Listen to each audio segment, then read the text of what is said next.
In Missouri, Governor Mike Parson announces $50 million tagged to make railroad crossings safer across the state. Fox 4's Sean McDowell takes us to Jefferson City, where the move coincides with a series of notable railroad crashes.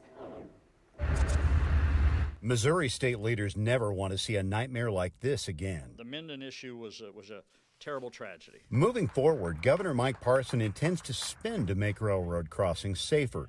The new Missouri Railroad Safety Crossing Plan designates $50 million to identify dangerous spots along the 3 rail lines used by passenger trains. Last June, 4 people died near Minden, Missouri, when an Amtrak commuter train collided with a dump truck. The investigation from the National Transportation Safety Board says the crossing is too steep and it's hard for truckers to see oncoming trains. We've got to step up our game to make things safer, and I think one of the things we got to do, it's not always just about building roads or doing things, it's about making them safer.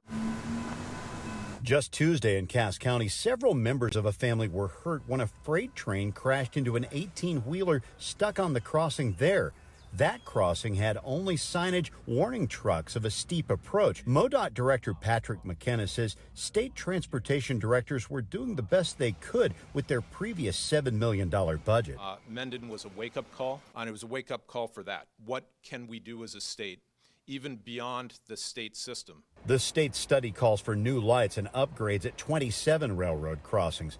Those and other changes will cost the state more than $18 million. NTSB Chair Jennifer Homedy says her agency didn't make recommendations of its own because the state was being proactive. Just know that even though our report came out yesterday, we never forget. We continue to focus on safety. And so our hearts are with you today. The state study calls for closing 17 railway crossings, including the one in Minden. Governor Parson was among those in attendance at Thursday's news conference, saying they'd like to see significant change in this matter within the next year. The governor also emphasized this plan will require cooperation from the railroads and local municipalities to make it effective. Sean McDowell, Fox 4, working for you.